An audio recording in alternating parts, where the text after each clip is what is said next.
couple of things. I had to get tucked into But it. basically, this is the single biggest mistake I see in setting up a plane, and one of the things that's fairly easily correctable. And what it results in is an unstable control. Plane is very jerky, difficult to maintain, difficulty landing or coming in, and you're doing sort of a bobble tail type of a thing. Basically out of control. You're always on the stick trying to keep the plane from crashing. You're constantly fighting the plane because the slightest movement of the stick gives you a radical movement in the airplane. And it's kind of a white knuckle experience. It's not that fun when you have to fight a plane all the way through the flight. And oftentimes it results in this, unfortunately. So, the default radio condition, if you just take your radio out of the box and plug it in and start to fly with it, looks something like this. It's basically a linear response. You move the stick 50%, you get 50% throw in the particular control surface. So, fairly linear and a little difficult to work with at times. What we can do, if we add some expo to it, the curve starts to flatten out a little bit. And this particular curve is for that plane, and it's a very small plane, it's very light, it's a 3D kind of a plane, so it takes very, very little control surface movement to make it turn. So in this particular case, my low rates are set up for 35% of the maximum deflection rate, and I'm flying with 40% expo. And what that does for me is around center, when I move that stick back and forth, I get very slow movement in the control surface, so I get a nice and slow and controlled turn. And I'm now at 36% of the maximum throw. So on a sport flight like that, typically you're not going to see more than 60% maximum throw. If you're flying something like a stick or maybe a cub or something of that nature, where you don't have as big of control surfaces, maybe a shorter control surface, maybe they're on the wingtip, you're going to have a little more throw to get that nice and slow roll. When I talk about that nice and slow roll, I like to see something about, it's about a slow roll every 1.5 to 2 seconds, like 1001, 1002. And nice and slow and control, really pretty roll, 1001, 1002. So then you've got a slight movement around center. You can kind of go back and forth. You're very much in control. You're not jerking all over the sky. With a higher performance, and we want to kick this thing into 3D mode. Let's see, maybe I went too far. Let me back up one if I can. I'm not sure I can do that.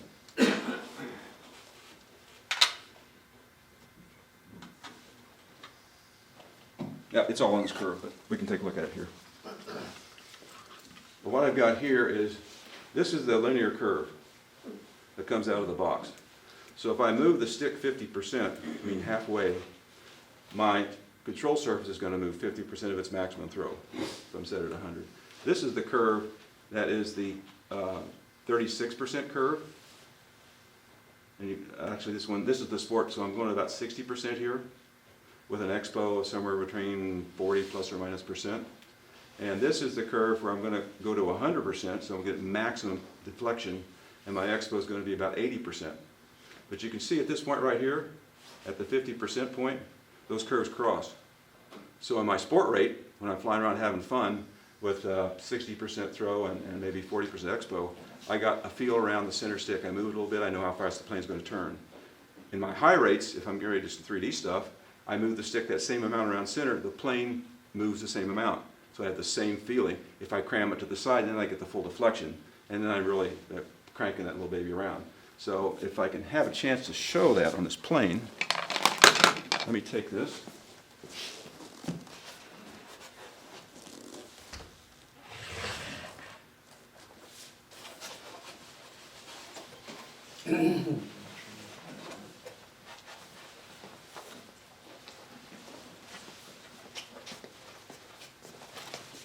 And you'll notice I disconnected one of my motor wires, so there's no possible way I'm going to cut myself.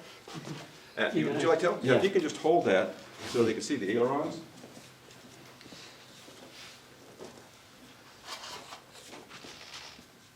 And let me go to,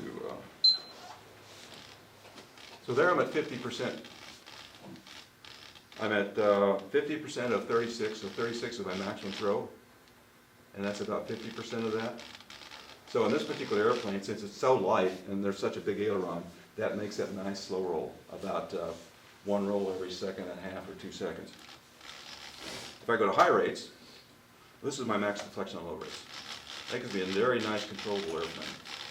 When I go to high rates, This is fun. This is throw the full throttle, throw the sticks at the corner and see what happens. And lots of stuff happens. Some of it's actually controlled. You're trying to do a flat spin or a pop top or something you actually try to perform.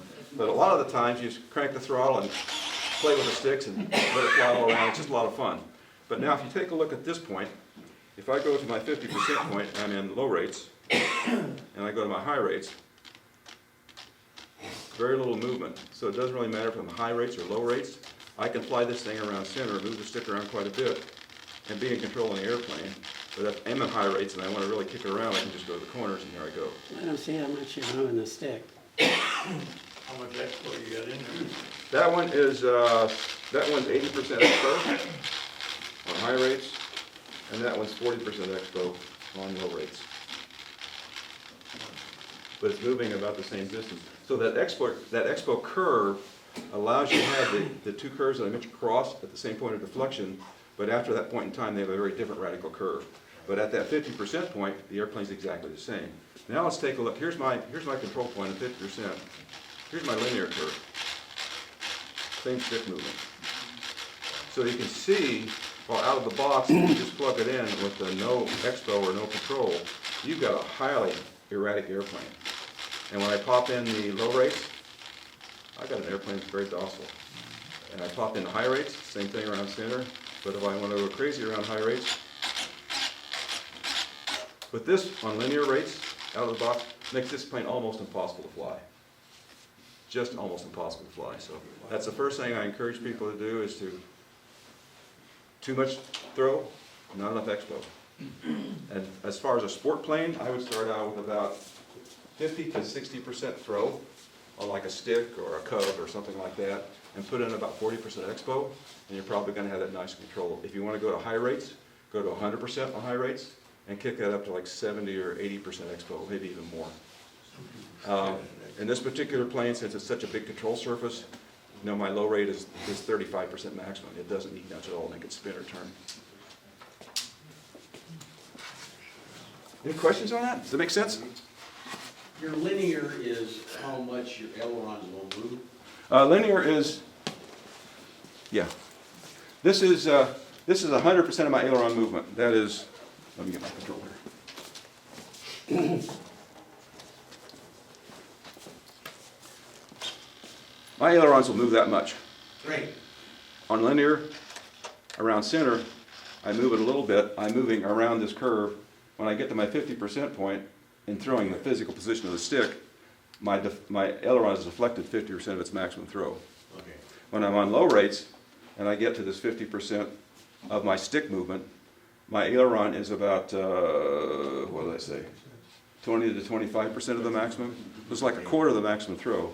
So here, same stick position. Let them see that. Hold that up high so they can see the stick. Same stick position with an expo, same stick position with linear rates. Okay, I got It makes it crazy. And now I can go to my high rates around center, same movement, but now I can go to my max if I go to the limit. The last 50%, the first 50% takes me to here, the last 50% takes me to there. it. Quick, yeah. On linear, the first 50% takes me to there, and the last 50% takes me the rest of the way. So what we're trying to do is soften it around center Yeah. and make it easy to control no matter what rate you're on. And I think, John, you've used them more, don't you, in the competition? Oh, yeah. You fly 80% expo most of the I time? run, on my rudder expo's 95% right now. So that gives him a lot of stick movement with very little rudder control, so he can be very, very precise in flying a maneuver. And when he goes to the extent, then it pops up to the full extent if he needs it. But typically, when you're flying around that, you don't need that extent of the movement. If you're doing 3D stuff and you really want to cram it, yeah, that's fun. But if you're flying precision or having fun with sports, you're not moving that control surface very much. These planes are very, very responsive, especially the light ones. You know, something like this doesn't take anything to make it move.